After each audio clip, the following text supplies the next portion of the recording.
Our silly game saved my daughter's life. When my daughter Iris was 7, she became obsessed with this idea that we needed a secret way to communicate in emergencies.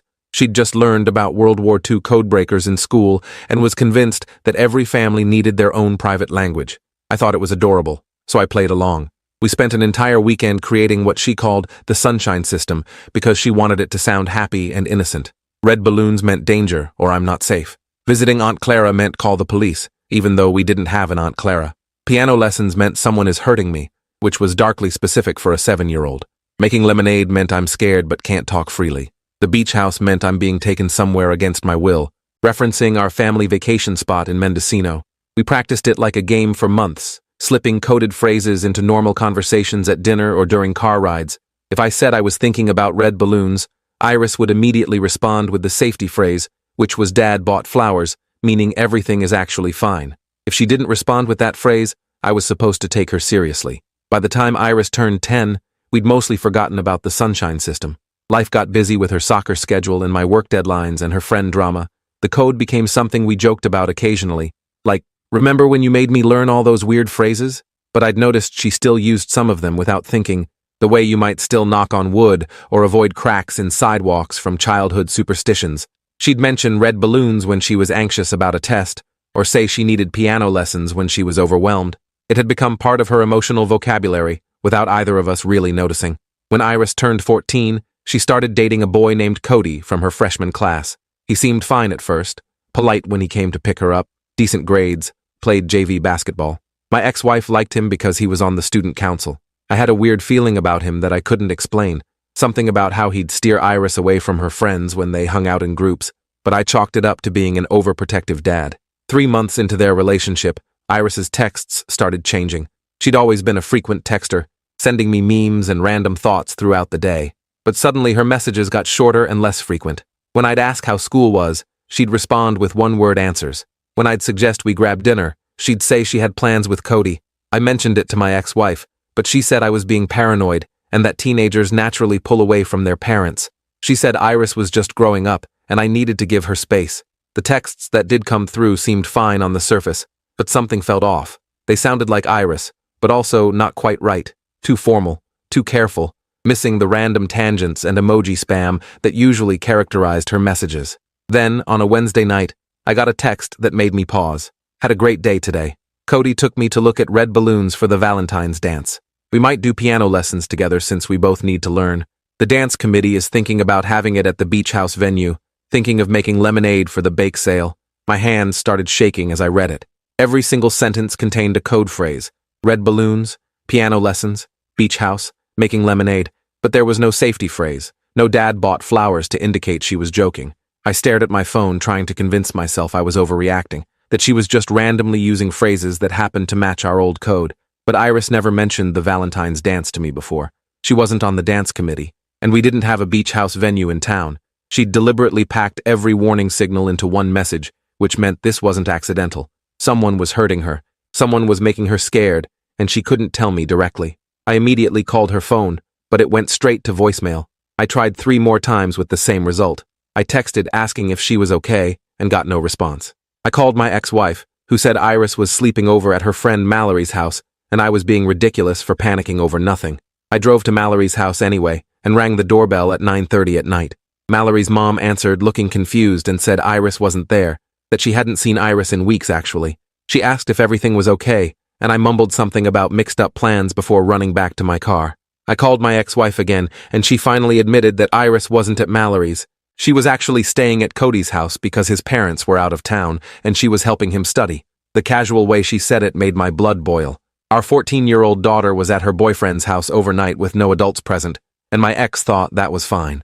I asked for Cody's address, and she refused to give it to me, saying I was going to embarrass Iris by showing up like a crazy person. We argued for 5 minutes before she finally sent me the address just to get me off the phone. I drove there going 20 over the speed limit, my mind racing through all the worst possibilities. What if I was wrong and Iris really was just randomly using old phrases? What if I burst in there and humiliated her in front of her boyfriend? But what if I was right and something terrible was happening? When I pulled up to Cody's house, all the lights were off except for one upstairs window. I sat in my car for a minute trying to decide what to do. Then I saw movement in the lit window, someone pacing back and forth, and I heard yelling, male voice, loud and angry, though I couldn't make out the words. I got out of the car and tried the front door, which was unlocked. The house was trashed, furniture knocked over in the living room, broken glass on the kitchen floor. I took the stairs two at a time and followed the sound of Cody's voice to a bedroom at the end of the hall. The door was closed but not locked. I could hear him screaming about Iris texting people and how she wasn't allowed to talk to anyone without his permission. I heard Iris crying and saying she was just texting her dad about school stuff. Cody called her a liar and said he'd seen the message and knew she was trying to signal someone. That's when I realized he'd partially figured out the code. He didn't know what the phrases meant specifically, but he knew she was communicating something beyond the literal words. I opened the door and found Iris backed into a corner, her phone smashed on the floor, and Cody standing over her with his fist raised. When he saw me, he lowered his hand and tried to switch to his polite tone, saying, "Hey, Mr. Wallace, we were just having a disagreement." But I could see the red mark on Iris's face where he'd already hit her. I told Iris to come with me right now, and Cody stepped in front of her, blocking my path. He said Iris didn't want to leave, that she was staying with him, and I needed to get out of his house. Iris was crying harder now and trying to move toward me, but Cody grabbed her arm and yanked her back. That's when I saw the bruises, dark purple marks running up her forearm in the clear shape of fingerprints. I stepped forward and shoved Cody hard enough that he stumbled backward and let go of Iris. She ran to me, and I positioned myself between her and Cody. He was yelling about how I couldn't just come into his house and assault him, that he was calling the police on me. I told him to go ahead and call them, that they'd be very interested in the bruises on my daughter's arm. We were backing toward the door when Cody's whole demeanor changed. The polite mask completely dropped, and I saw what Iris had been dealing with. Pure rage twisted his face as he grabbed a baseball bat from beside his desk. He said nobody was leaving until Iris admitted she was a lying bitch and apologized for trying to get him in trouble. I pushed Iris behind me and told her to run downstairs and get to my car. She hesitated, and I screamed at her to go now. She ran, and I heard her footsteps thundering down the stairs. Cody tried to get past me to follow her, and when I blocked him, he swung the bat at my head. I barely ducked in time and felt it whistle past my ear. He swung again, and this time connected with my shoulder, sending white-hot pain shooting down my arm. I tackled him before he could swing a third time, and we crashed into his desk, scattering papers and electronics everywhere. We fought on the floor, him trying to reach the bat, and me trying to keep him pinned. He was stronger than I expected, and managed to shove me off. I scrambled backward as he stood up with the bat raised again. That's when I heard sirens getting closer. Iris must have called 911 from my car. Cody heard them too and froze, the bat still raised above his head. His eyes darted between me and the window and the door, calculating whether he could finish what he started before the police arrived. I saw him make the decision to run. He dropped the bat and bolted past me, shoving me into the wall as he went. I heard him crashing down the stairs and then the back door slamming. By the time I made it downstairs, red and blue lights were flooding through the front windows, and 2 police officers were coming through the door with their hands on their weapons. I raised my hands and started explaining who I was and what happened, the words tumbling out in a confused rush. One officer went to check on Iris in my car while the other took my statement. Within minutes, more units arrived and started searching the area for Cody. An officer found him hiding in his neighbor's shed 20 minutes later. They brought him back in handcuffs, and he was yelling the whole time about how this was all a misunderstanding, and I'd attacked him in his own house. But then Iris showed the officers her bruises and told them about the months of escalating control and violence. They took photographs of Iris's injuries under the bright lights of the police cruiser, and I saw bruises I hadn't noticed before. Fingerprints on her upper arms, a faded black eye she'd covered with makeup, marks on her neck that were shaped like hands. The photographer documented everything while Iris stood there shaking and crying. The officers asked if we wanted to press charges, and I said yes immediately. One of them explained that with the physical evidence and the witnessed assault with the bat, Cody would likely be charged with multiple felonies including assault, battery, and false imprisonment. They took Iris's smashed phone as evidence and collected the bat from upstairs. A female detective arrived and took Iris to a separate car to give a more detailed statement. I watched through the window as my daughter described months of abuse while the detective took notes. My ex-wife showed up 30 minutes later, having gotten a call from one of the officers.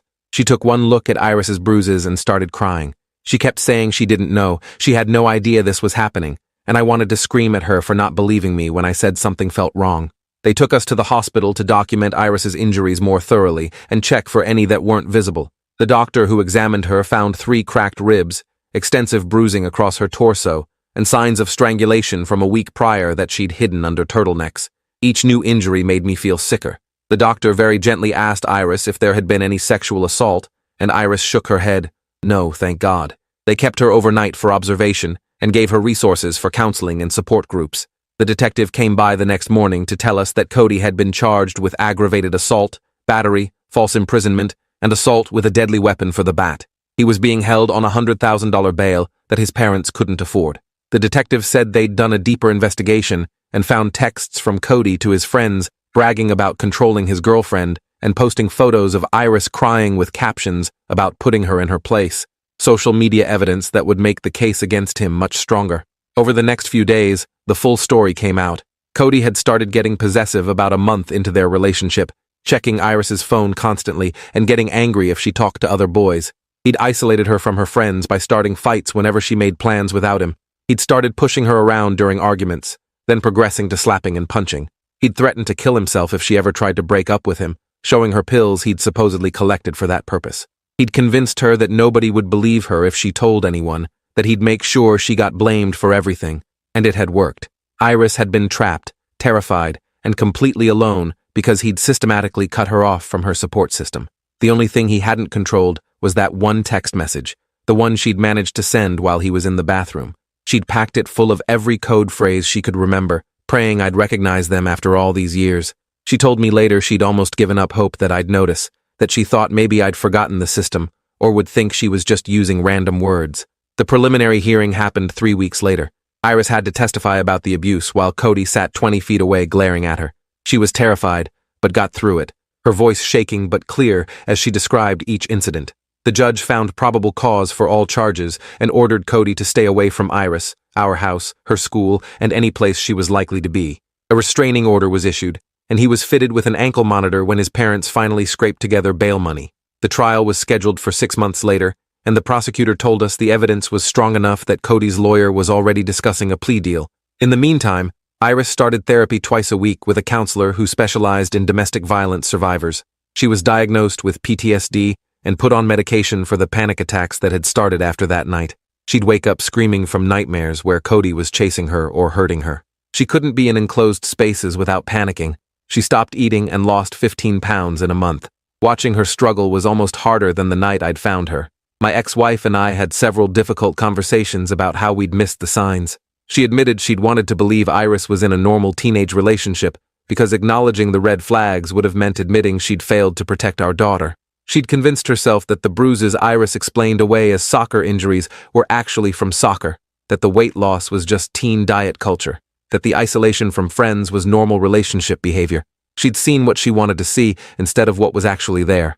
We started family therapy together to work through the guilt and figure out how to better support Iris. The therapist explained that abusers are often very skilled at appearing normal to parents and authority figures while terrorizing their victims in private, that it's common for families to miss warning signs because the abuse is carefully hidden. It helped a little, but I still felt like I'd failed Iris by not seeing what was happening sooner. 6 months after that night, Cody took a plea deal rather than face trial. He pled guilty to aggravated assault and battery in exchange for the other charges being dropped. He was sentenced to 3 years in juvenile detention, followed by 2 years of supervised probation. He'd have to complete anger management and domestic violence prevention programs. There would be a permanent restraining order keeping him away from Iris. It wasn't as much time as I wanted him to serve, but the prosecutor explained that getting a longer sentence would have required putting Iris through a full trial where she'd be cross-examined and re-traumatized. She said this was the best outcome we could realistically hope for. Iris sobbed with relief when the judge announced the sentence, like she'd been holding her breath for months, waiting to hear that he'd actually face consequences. At sentencing, Cody's lawyer tried to paint him as a troubled kid who'd made mistakes, but the judge wasn't having it. She looked at Cody and told him directly that what he'd done was domestic violence, that he'd systematically terrorized a young girl, and that he was lucky to be in juvenile court instead of being tried as an adult. Iris is 17 now, 3 years after that night. She still goes to therapy every week and probably will for years. She's wary around boys her age and hasn't dated anyone since. She still has panic attacks sometimes, triggered by things that remind her of Cody, like a certain cologne or aggressive behavior in movies. But she's healing slowly. She rejoined her soccer team and reconnected with friends she'd lost. She's applying to colleges and talking about studying psychology to help other abuse survivors. She started a support group at her school for teen relationship violence, sharing her story to help other kids recognize warning signs. She's turned her trauma into advocacy, which her therapist says is a healthy way to reclaim power. and we still use the sunshine system, but now we've expanded it and made it more sophisticated. Red balloons still means danger. We've added new phrases for specific situations. Thinking about summer camp means I'm being followed. The garden needs watering means I'm in physical danger. Looking at old photos means I need you right now but can't explain why. Iris made me promise to teach the system to any future romantic partners I have seriously date, so they'd have a way to communicate if they ever felt unsafe. She wants it to be something multiple people in her life know, not just me. She taught it to her 2 closest friends as well, and they practiced it until it became second nature.